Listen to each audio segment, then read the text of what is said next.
aga m ahụtụ ya mbụ. Ọ na-emere m karịa nne m, ọ na-eme karịa nna m. Ihe dị mma ka ọ na-enye, aga m ahụtụ ya mbụ. Ụdịrị Chineke ma aga m ahụtụ ya mbụ. Ụdịrị Chineke ma aga m ahụtụ ya mbụ. Ị nọ n'ọnọdụ dị ana, ị so na ndị mụ na-akpọsara ma na-esi ele n'ele, ndị a na-akpagbu, ndị a na-anara oke ha, ndị a na-eme akaja dị iche iche. Asị nwanne ebezina na chi nke a na-ekwu maka ya bụ chi nke nna nna anyị ha, chi nke mgbe ochie. Ọnya ka na-ekwu maka ya. Chegharịa ma chigharịkwa, kpọkuo chi nke ala nna gị. Ndị nna nna anyị ha ga-akwụdoro gị. Kpọkuo ndị nna nna gị ha. Isokwana na ndị eriri eri, ndị ga-asị na ndị nna nna ha bụ ekwensu, na ha bụ ndị ajọ mmadụ, mana ha na-akpọku chi na ndị nna nna nke ndị mba ọzọ. Ka nkọrọ gị ofu ihe ji wee mụta ihe. Etughị na-agba mbọ taa maka ọdịmma na agamniru nke ezinụlọ gị. Ibu ọnụ na-agba mbọ maka ọdịmma nke ụmụ gị. Kedu ka ọ ga-esi wee kwe mee na oge na-adịghị anya, maybe next 100 years, otu narị, ị bụrụzie ndị nna nna? Maka mụ na gị in next 100 years, otu narị afọ na-abịa n'iru, mụ na gị ga-esokwa na ndị nna nna. Kedu ka ọ ga-esi wee dị gị ma ọ bụrụ na ụmụ ga-etolite na agbụrụ gị ga-apụtazi sozie na-akpọzi gị n'iwu onye ajọ mmadụ, n'oge nwa kpatara ha ji adachi gị azụ, mana nke iwu oke bụ eziokwu na ịnwara oko gị? Ọnya bụ nsogbu a na-ekwu maka ya. Mana ana m achọ ịgwa gị na ndị nna nna anyị ha nwara oko ha ma oge ochie nke ala anyị, ka ọtụtụ n'ime ha bikwara ezigbo ndụ. Mana mmadụ na-agwa gị ka ịkpọzi na ndị nna nna gị abụghị mmadụ, na ha bụ ndị ajọ mmadụ, mana ịhapụ chi ndị nna nna gị ha, na-akpọ ọkụ ndị nna nna ndị ọzọ, na-akpọ ha ndị sent, mana ndị nna nna nke gị ịkpọrọ ha ajọ mmadụ. Ana m asị nwanne m na-achịta azụ ma chigharịkwa, kpọkuo chi nke ala nna gị, chi nke a na-anapụta onye nọ na mba. Ọ ga-emere gị ya. O mere m ya. Ọnya ka m ji wee kwelu ma kwesị ike na-asị gị n'ụbọchị taa, ụdị chiri nke a nke ndị nna nna anyị ha, nke ndị mgbe ochie fere, ụdị a afụtọ m ụdị chi ya mbụ. Ọnya ka m ji wee sị na ụdị eze chiri eke ma na afụ n'obodo m ya mbụ.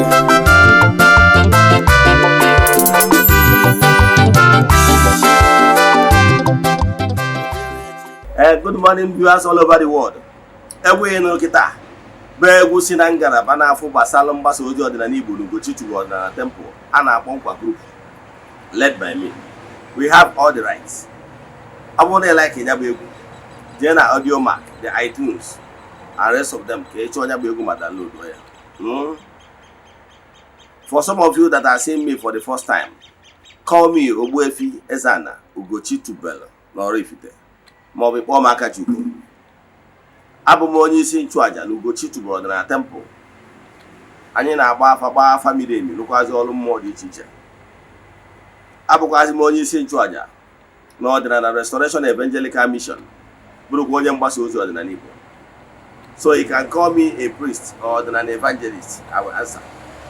My mission is to help people live better life. Yes. They can say, helping you to live better life is helping you to find your path, the natural path in creation that will help you to achieve the purpose why you are created. And that is the only way you can be able to live a fulfilled life here on earth. Before we dive into today's lecture, today's topic, Igbo spirituality and making charms are two different things. Igbo spirituality and making charms are two different things. I will explain. The only thing you will email na share button. Invite your friends and well wishers. Kano from the horse's mouth. Aboni Nesoela is the Nezioku TV. One day mad about our administrations and other social media platforms.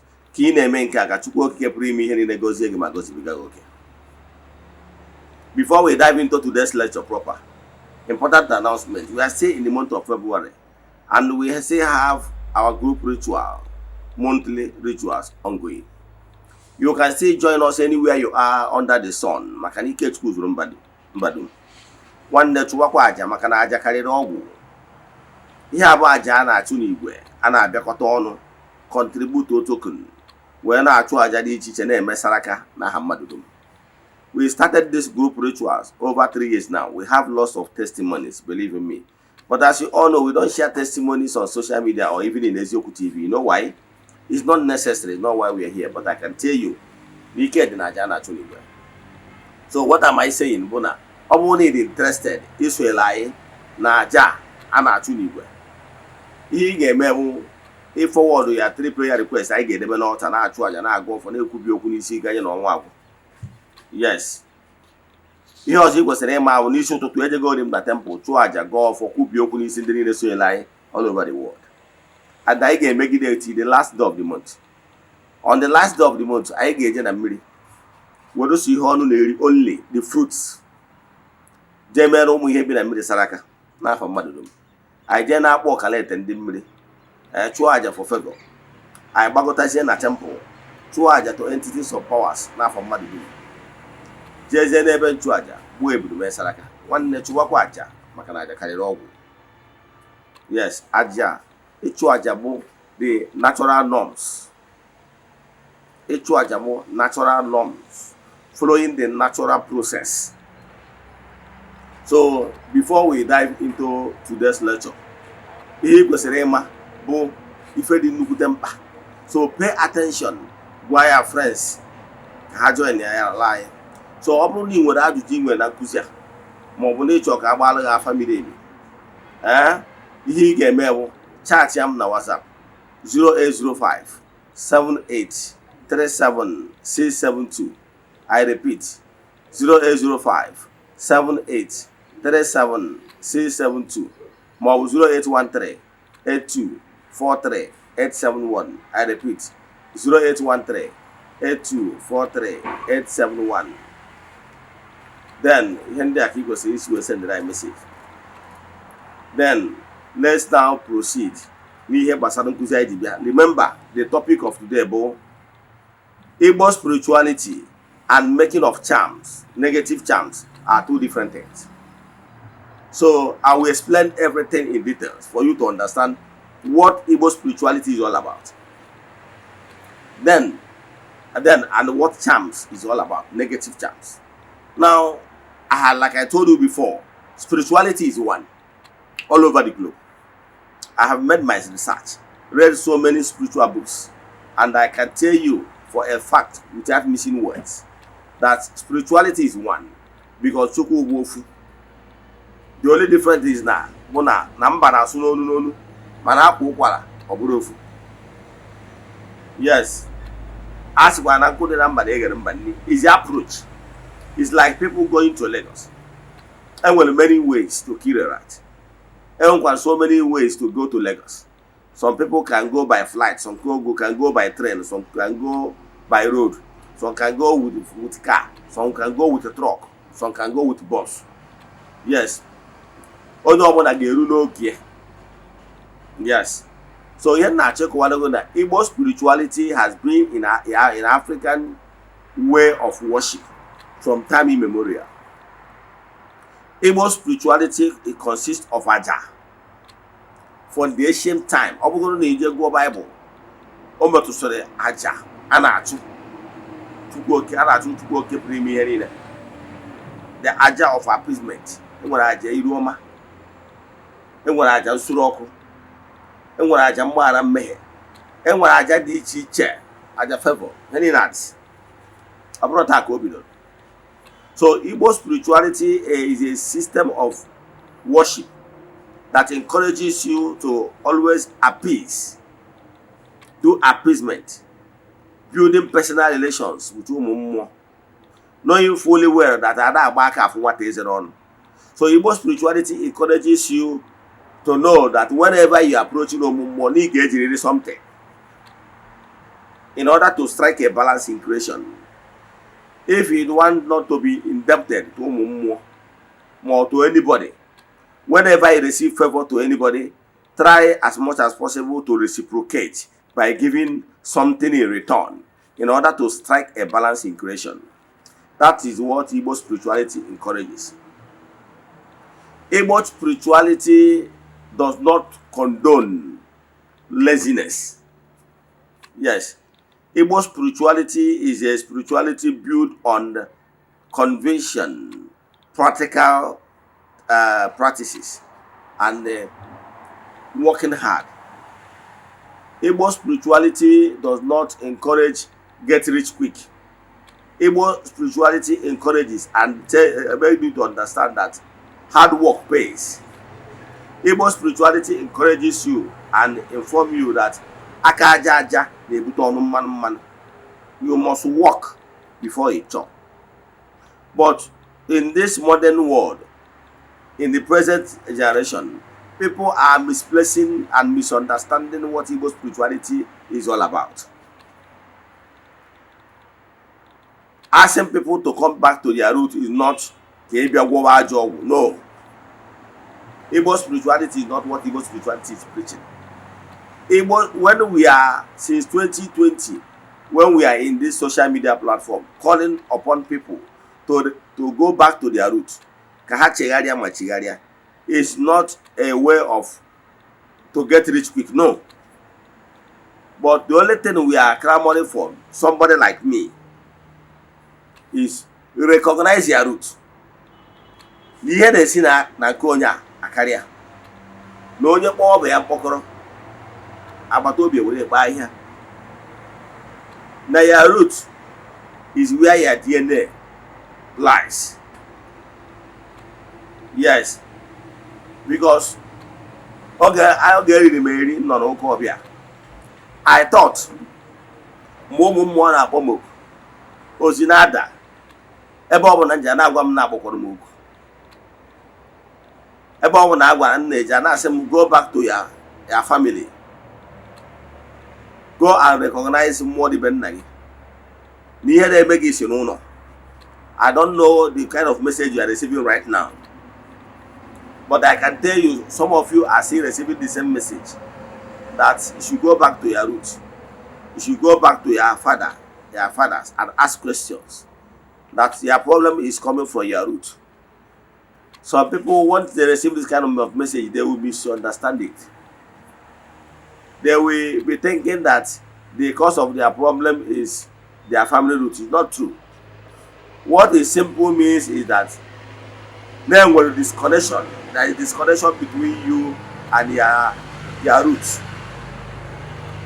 Let me tell you, if for any reason any tree disconnects itself from the root, I can assure you that that particular tree will dry up. It's the root that supplies what the trees needs in order to remain alive. So you disconnecting yourself from your roots, you are putting yourself in danger, and your life and the existence will be in shambles. It is associated from your roots. So when we are calling you to trace your roots back, is to remind you that no one will see. It's for you to discover your identity. Let me tell you what happened when I was with Ukobia. There was a time I began to experience so many things. I worked so hard, but my hard work that time doesn't pay. See what is happening to me. Maybe you will learn something from it. That time, like I told you before, I was into contract. Under 25 years, I have registered my company as a limited liability, known as Polanton Integrated Limited. I have my training rig, one of the youngest that owns a training rig. So At a stage, what I normally experience that time is if I do some contracts and make some fortunes, make some money. Sometimes it will do like 2, 3, 4, 5, very successful. The sixth one, something must happen, and maybe the work we got damaged, either mysterious broken down of our equipment, or what we call pipe stock, or one damage or the other, let me put it that way, that we made us to lose that particular hole. And you know, in borehole drilling, once there is a casualty in a particular hole, most of the times there won't be any remedy in that particular hole unless you change the location and start afresh. So what normally happens to that time, that if I make some gains, maybe the 61 will have problem, then I will go to bank and take my service in order to maintain my integrity and my name. I will use that money to go and build the 61 that got damaged, in order to maintain the company integrity, therefore emptying my account, starting all over again. I don't know what you are passing through. For some of you that are saying that I have been there. It happened to me. So many challenges that is beyond my imagination. When they had the unforeseeable circumstances beyond their control. That is exactly what I'm facing that time. And at the stage, I began to ask questions, because humanly, I work so hard. So what is it that at the end of the day, what I'm getting at the end of the year does not commensurate with my effort I put in? I began to ask questions.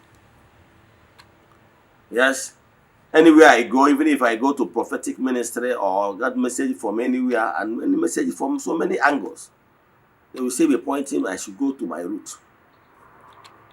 So some of you, sometimes if you receive this kind of message, you will think that it's no Obibenag.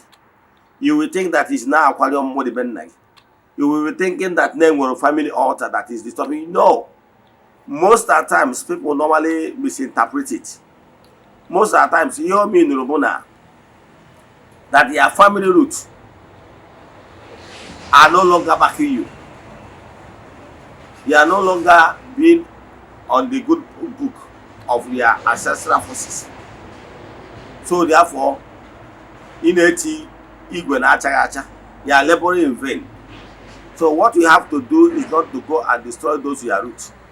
What you have to do is to go and build personal relations, PR.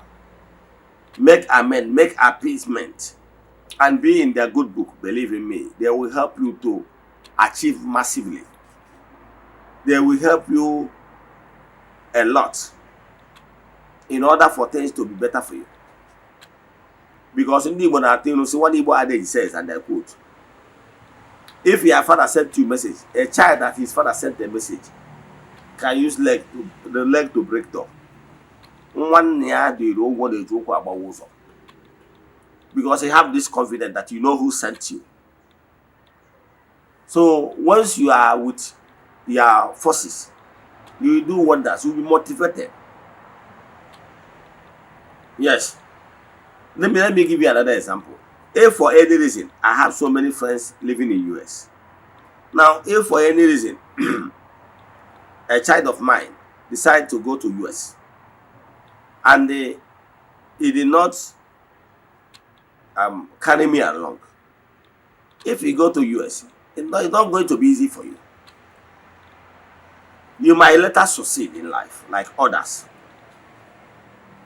but that benefit you could have gotten from me had it been you carried me along and I gave you my blessings. Those blessings will continually elude you. The one that recognizes the natural powers of sowing and reaping, laws of homogeneous species, yes, laws of giving and taking, recognize all the natural laws. The law that recognize that is karma, that whatever any man sow, Galatians 6 verse 7, and I quote, God can never be mocked. Whatever you sow, so shall you reap. Natural ordinary is the person that recognizes that ordinary is that person that recognizes that what is called ofo nogu. Peace and justice. Now, the person that recognizes that abomination, the person that does not live careless life. As I stand now, I understand too well. Then will also forbidden things as ordinary person, you are forbidden not to do. And that Eze-Ana we have a core ordinary. So if you are on your ordinary, you call yourself on your ordinary, and that's also forget it, you are not serious. So Igbo spirituality is not all commerce affair, no. Igbo spirituality encourages you that you walk before you chop. We will call it workshop. So Igbo spirituality encourages you, telling you that and then with natural laws, we call it karma, law of karma, that ensures that whatever you give, you receive. That whatever you give in creation, be it positive, be it negative, must flow back to you, the originator. The one that made you to understand that once the world is like a football hitting a ball on the wall, it must bounce back to you, the originator. So that is the creation. So everybody ordinary knows the implication of sleeping with somebody's wife. Example. Yes. I can cite so many examples in even the Bible you believe in that Chukwu frown at it. So a court spirituality is that person that knows that this thing is abomination and they ran away from it. Igbo spirituality is the one that recognizes that this is unswan, this is abomination. It dare not to do it. And the Igbo spirituality encourages you not to step on toes intentionally. Yes, we are all human beings. We are not infallible. Meaning that unconsciously, unknowingly, we might step on toes. But it should not be intentionally, let me wicked this person or let me hurt this person. Whenever we step on toes, is for maybe out of mistakes as human beings. So what am I saying in essence is this: pay attention to Igbo spirituality. Igbo spirituality has nothing to do with getting rich quick. The only thing is that this particular generation has been bastardized by lack of moral values. Yes, that was caused by foreign intervention, foreign religion, foreign missionaries that forced their own culture on us. So nobody should blame Igbo spirituality in what is happening right now. But because Igbo spirituality teaching still remains the same. I've told you that if anybody is claiming to be an ordinary personality, mana onye a na-edina nwunye mmadụ ma ọ bụ onye a na-eme nsọ ana onye a na-egbu ndị mmadụ na-aghasara ndị mmadụ enye ule, onye a bụrụ onye ọdịnala na-asọ nsọ ịkwafu ọbara, spirit of an innocent blood is forbidden. So by their fruit you shall know them.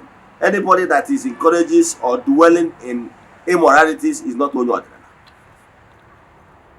Take my word, that is the pure truth. Who is your ordinary practitioner? Ordinary practitioner is that man in the village that is living an upright life, that is always standing by the truth. Let's say I want you also. Before you will be crowned as an also title holder, like as it stand now, the chairman is an also worldwide. Now, and during my tenure, I insisted that now, as a also going to see on the oka. And what some certain things I may wave from you. I want to saw Macaro, bondo. n'ịbụ onye nze ị ga na-egwerịrị ihe ị na-eze. During my time, I made it compulsory no matter isigoro niile echi ọzọ ndị ụka anyị nwawo ndị chiri ọzọ ọdịnala ọzọ Eze-Ana anyị so ya asọ nsọ ya to the letter. Mana efugo ka ihe si wee dị ụfọdụ ndị ụka ma ndị Anglican ma ndị Catholic chọziri ichi ọzọ. In as much as there were some certain things ewevuru gị unto say that na eburu onye ọdịnala mana malụkwa na ọzọ ọ bụ title ndị ọdịnala. Mana ịmalụgo na ndị ụka na like water every system ọbụla. So therefore ndị Catholic na ndị Anglican gwaziri their members ha ji echibe ọzọ.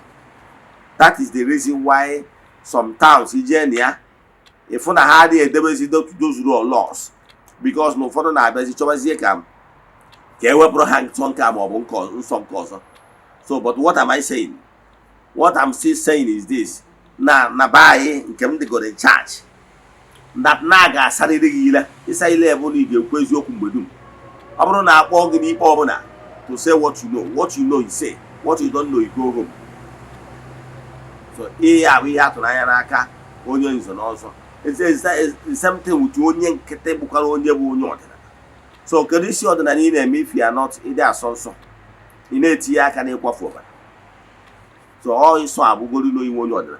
So Igbo spirituality is a movement for you to recognize your natural forces, to be at peace with your ancestors, to do all the appeasement where necessary. Ọ bụrụ na o nwere nwaanyị bịara ije edi na be unu emegburu emegbu ma ọ bụ na o nwere nwa ada akwara akwa ma ọ bụ na o nwere ozu akwara akwa o were ebiri na-enye nsogbu, you go and do appeasement. Ọ bụrụ na ada gwuru n'ahụ ọkụ maka ihi mmekọta igbuju a. All those things is what Igbo spirituality stands for. Igbo spirituality is not get rich quick. Our fathers that practice tradition work very hard. Now let me give you an example. My grandfather was a rich man. Yes. He practiced his own spirituality and include hard work. And me, being the descendant of my grandfather, I followed suit. Many years ago, from year 2020, I keep telling people that if you are a called one, you should have, it's a must that you should have a side hustle. I will explain why it's so. I told people that a called one is a called one, whether you are doing it in the church way or tradition way. Yes, because on myself, on a very good day, I'm Mabia. Makana, no, here Manama Makom. You know that? So now, however, na agreement. However, na he goes a name abu. Now, Mamma, cannot hear them now. Only one woman chatted them some days back. Western Niana and we're bleeding. And we're bleeding. I believe the year from January name here. When I get down on February ending. What's no video? Yeah, they bleed all through. You see how you know was yes, there's a room over now. Now, it's no fibroid 8.0 cm, 8 cm. Go on. So, and then the young one of Woyboninia were king. The young one of Woyboninia were king. To now, the other suspect is no one has to do with spirituality or because the answer call ya. Makana as you go to many places, don't want to poke at this economy. Where you are, Madam? Why on I call the problem ya? Come more be a one where I had it in my ears. They told me, Moja Wayam Yogi Jesse. Probably him my cousin that wells he had come where they wouldn't see where for 3 days. A man from this is all more just Wamia. We are Ojemaya, Messiah, or some other thing now. You know that? So, all more than me. So, here you we have that. Igbo spirituality is recognize your forces.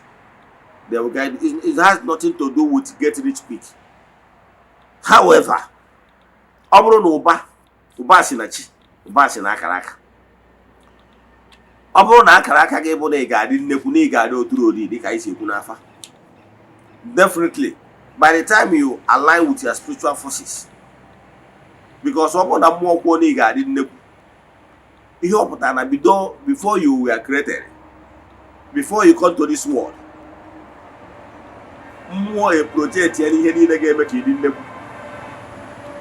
once you align with those your forces, then you get wisdom and knowledge you get put in place so that your greatness will begin to manifest. During his time, he is one of the also title holder, Eze-Ana. He was one of the rich men then, because he used to give people money. People don't come to him to borrow money. That is one of the signs you know a rich person all the days.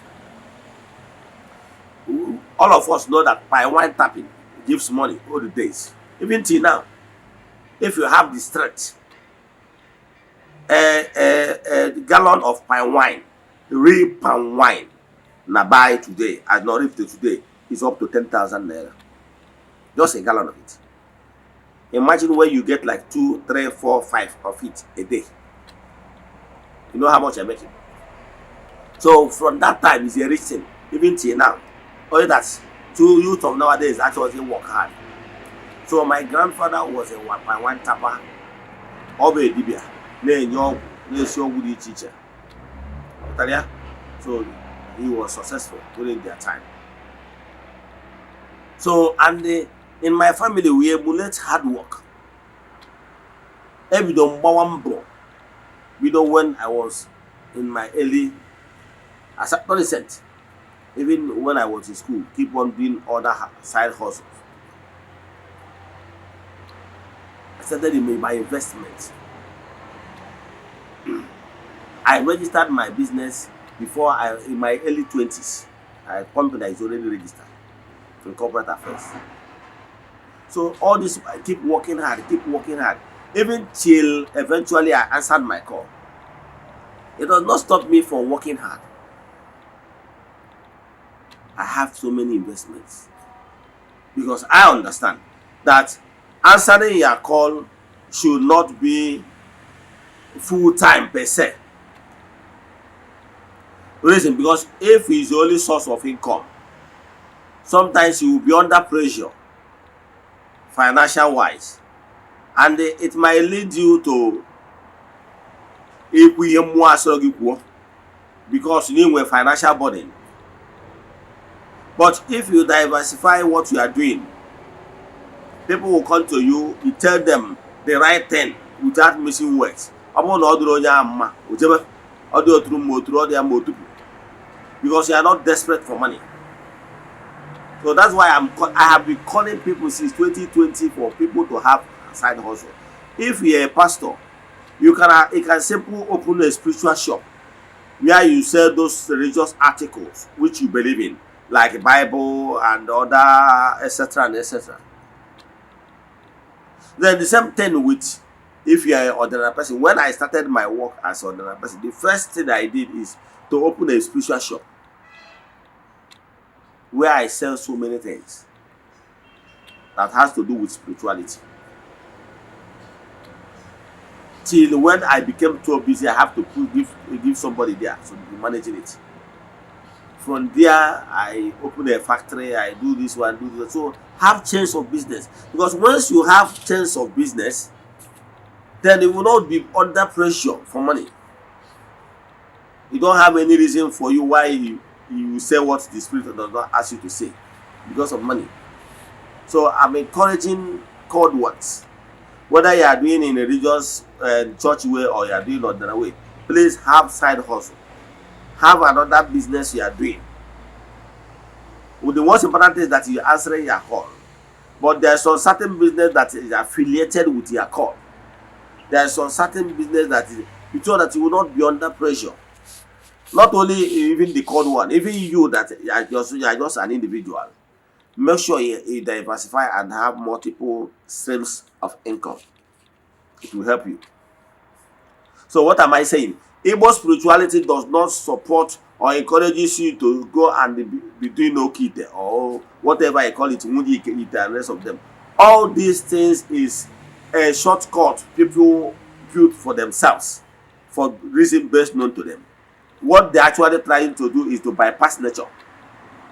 And a natural process, natural principles that govern the universe. Once you key into it, what you desire will begin to flow back to you as a result. So, but this generation is a generation that is in a hurry. On the Wutem, even we, Anambra people, onye a na-ekiri ekiri ọdịmma Igbo ntụ, ọ bụrụ ndị anyị bụ ndị Anambra bụ ndị bidoro Igbo boy. But nkịta nwa ọzọ dị interested. Ụfọdụ nne na nna chọziri ka ụmụ ha na-eme gịnị mewe yahoo. Ụfọdụ akpọrọ ụmụ ha jee tinye ebe a na-eme yahoo pro. Ha chọrọ ego mbute. So all those things you put yourself, but you explain to people that you don't do it, you are not into Yahoo work or Yahoo Plus work. Even if you see where I'm doing my event, I don't work for those people. It's not necessary, because I always tell you, live Ogbo. I want to live very long. Long life, yes. Therefore, there is a certain limitation. Onwere so ọrụ ike ị ga na-alụ, ajọ ọgwụ ị ga na-abụ. Let me continue akụ Igbo sugbe. Onwere ajọ ọgwụ ị ga na-abanye n'ime. You are risking your life because you are exposing yourself to spiritual danger, to a certain degree of power expose yourself. Then, by so doing, expose onwe gị to attack. So you are confronting nature. I can tell you without missing words. Once you dive into making these dangerous charms, you will shorten your life by not less than 20 years. Your life expectancy will be shortened because you are confrontational. Close for today. Because you are living a life of confrontational. That's why your lifespan will be shortened. Let me give you an example. Because for you to, by force nature, you would like to do some certain things with aggression, aggressive. Your approach is always aggressive approach. Therefore, you are confrontational. You are confronting the nature, trying to bypass nature. Therefore, you cannot do all those things without this inner burning and anger in you to bypass nature. Let me give you an example. Can you tell me an animal that lived the longest life on earth? It's tortoise. Tortoise is one of the animals that the tortoise has ability to live up to 200 years. Go and verify. Because tortoise is one of the animals that is never confrontational. Once you touch even animal tortoise, you go back. It's very defensive. It's a defensive animal. Therefore, it's always peace. Live a peaceful life, not confrontational. And that's why our forefathers live very long. Onwe ndị dibia ma ọ bụ ndị ọbụla onye ọbụla ma onye tiri mmọnwụ mere mekere ike na gboo, ha dey live long. Ha na-enwe short life. Only that short life ya ike ahụ okere ga-enwe me amara ya amara. But they don't live. Nwere ike ifu onye kere ụdị ike abụ odogwu ka o luo 100 years. Most of them normally pass on within the age of 60, 70, at most 80. Onwe n'ime ha ruo 80 years, I can tell you. Na ọ bụrụ na onye ahụ ekere ụdị ike, I can actually reach 100 or above. Tortoise in the America, tortoise has the ability to live up to 200 years. Go and verify. You can Google it.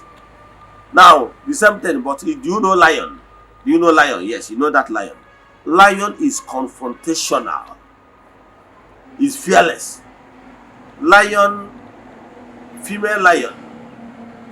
Okay, male lion can stay like 17 years. While female lion can stay like maximum 20 years. You can see that they have short life. Yes, they have. Because they are comfortable. Go and verify. So whenever your life, you are living life of confrontation because you are confronting nature. You pay with your life. So if you really want to live long, always live life of defense.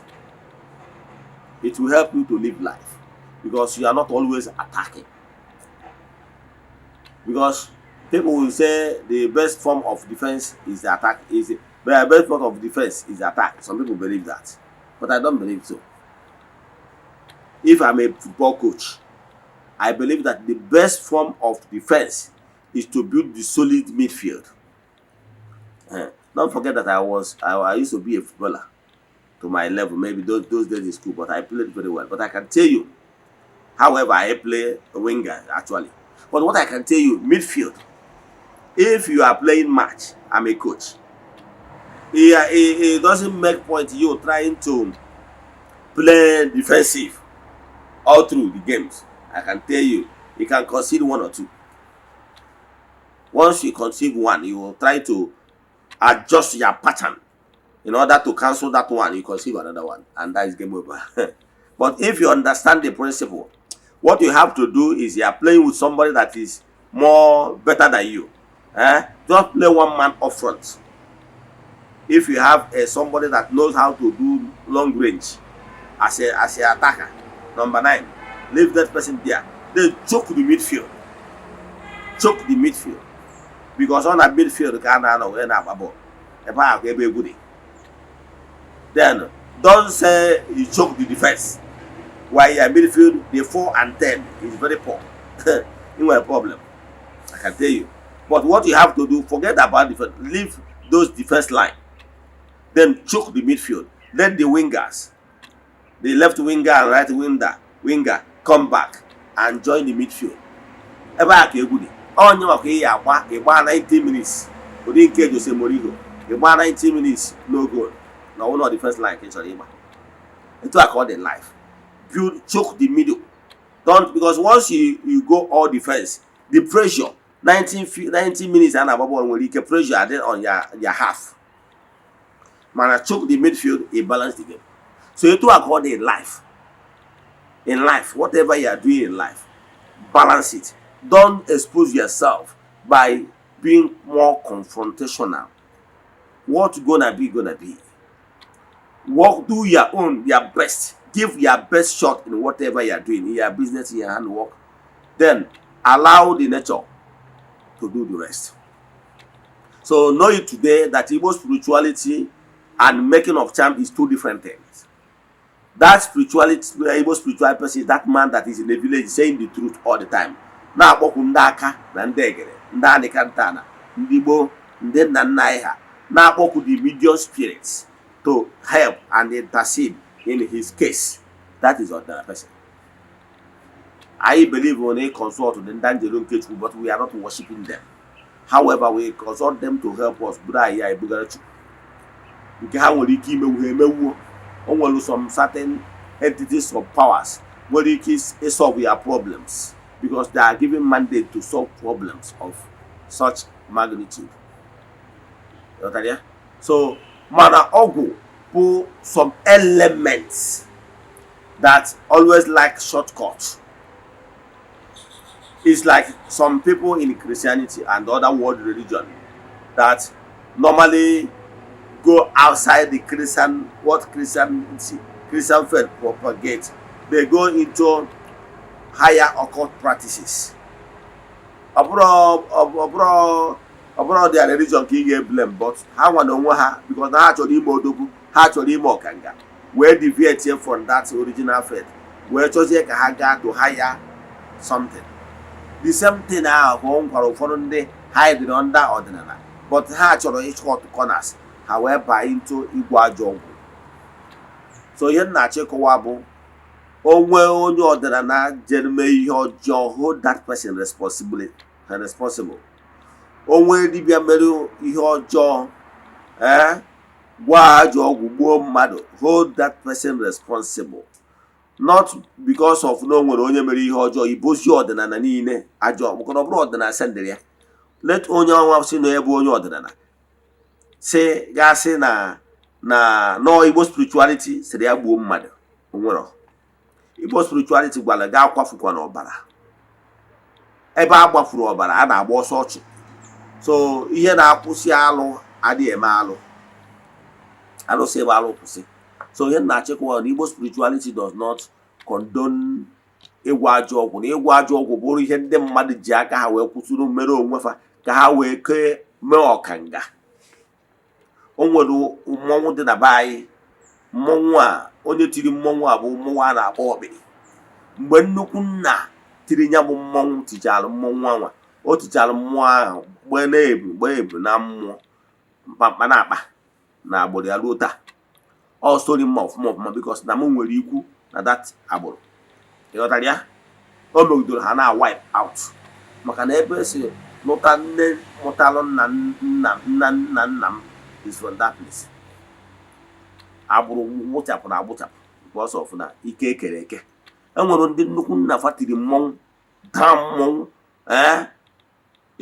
ijebụrụ ebe akwara at least awụ nwata mgba mma na ebe etisi a na-akwa some of the ndị mmelụ kere ike mgbe gboo ọbụghọta ka ike adịbalụ ọbụghọta ka ajọ ọgwụ adịbalụ ọ dịgbakwara gboo ma ibubu ma ọ dịbu kama na a na-ebupụta ya soshal midia maka na ajọ ihe a na-ekwue a na-ezu ya ezo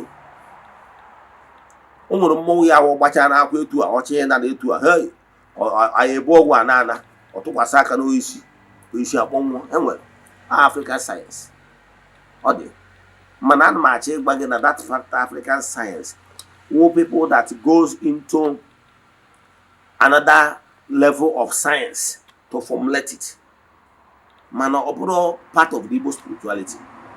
Yes, or they look alright but they have roof ọ dị ka mmadụ ịbịa dive into metaphysics.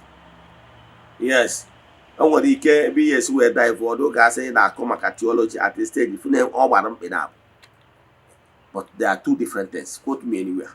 Somebody can be a true ordinary practitioner without diving into charm. Yes, I'm a Dibian, but I made a charm for the first time. I will be one more kid that made no kid. Because I didn't toe that line. Because over that line, it's where Malo Abrum. Yes, no good made it, but I had to that line. Omer Dibia Monutino Mong. As a man, my grandfather. I meet one of the old people Nabai, my face to face. Someday a very hard working man. Omer here battles of ma. So no to Denta. Manutino Mong. Umero Kanga. So here they see Naburo. Abura na tia can all water. But to that work on one. Maganachim na moment has to add a wall. One in the body. When they case anywhere in the world. No boy Eze-Ana go to when I go to your. Either Waruna or Waru Debe. No. I'm not interested. But we are not check what again. Malu Hebu or the end the way put on social media. Equal on the mother can't wait differentiate here on the mother. Ihe dị iche na ajọ ọgwụ na Igbo spirituality and ihe dị iche maka ụfọdụ ndị mmadụ na-eme isi ya together.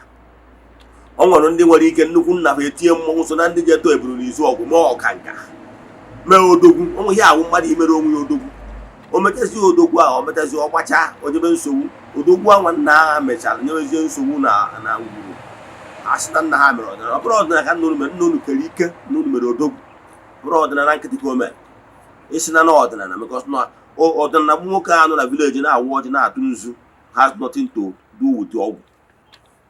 Ịghọtara ya ka m kwụsị ebe a inwe ajụjụ na nkụzi a ma ọ na-ịchọ ka agbalị gị afa miri emi chat me on WhatsApp 0805 7837672.